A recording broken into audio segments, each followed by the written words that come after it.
Assalamualaikum warahmatullahi wabarakatuh. Perkenalkan, saya Syarafina Salsabila dengan NIM 222111374 dari kelas HES 6C.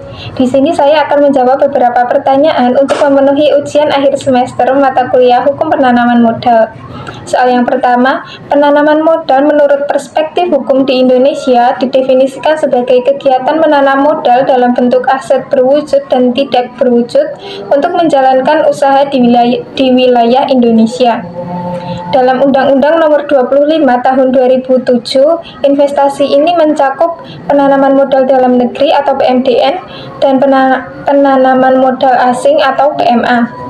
Terdapat 3 asas utama yang mendasari hukum penanaman modal.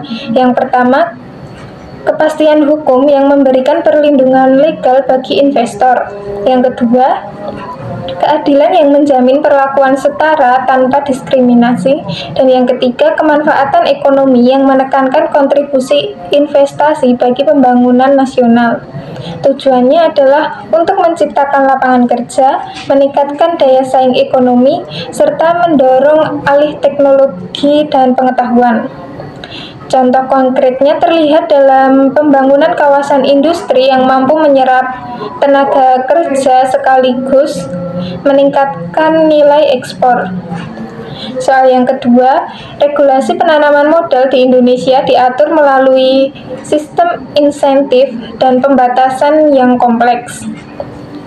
Insentif seperti tax allowance dengan pengurangan pajak 30% selama 6 tahun dan tax holiday dengan pembebasan pajak 5-20 tahun terbukti efektif untuk menarik investor, terutama di sektor infrastruktur dan manufaktur.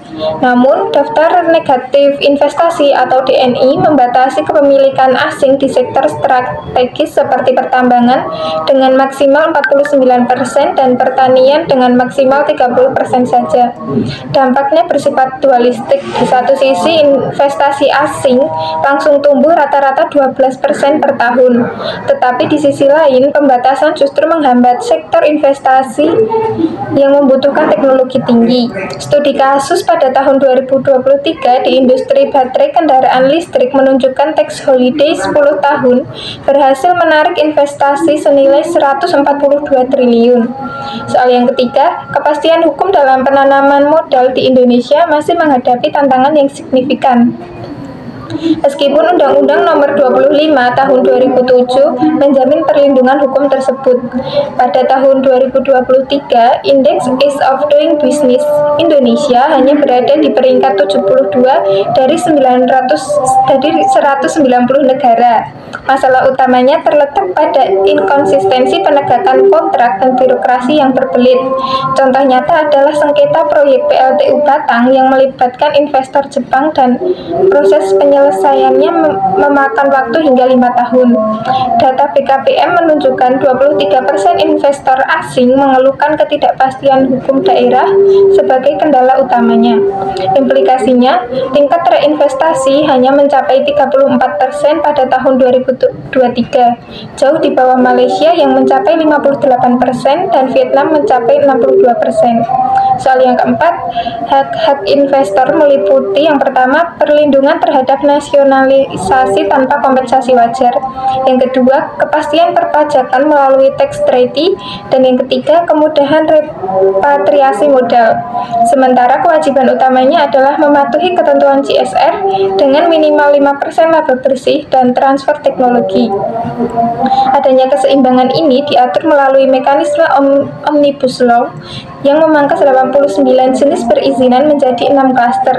Contoh sukses terlihat di kawasan industri Kendal, di mana hak pengelolaan lahan 90 tahun diimbangi dengan kewajiban menyerap 60% tenaga kerja lokal. Namun, masalah muncul ketika investor asing memanfaatkan loophole dalam aturan transfer teknologi dengan hanya memberikan pelatihan dasar. Sekian jawaban ujian akhir semester dari saya. Semoga dapat menjawab semua pertanyaan dengan benar dan mendapatkan nilai yang memuaskan. Dan semoga bermanfaat. Wassalamualaikum warahmatullahi wabarakatuh.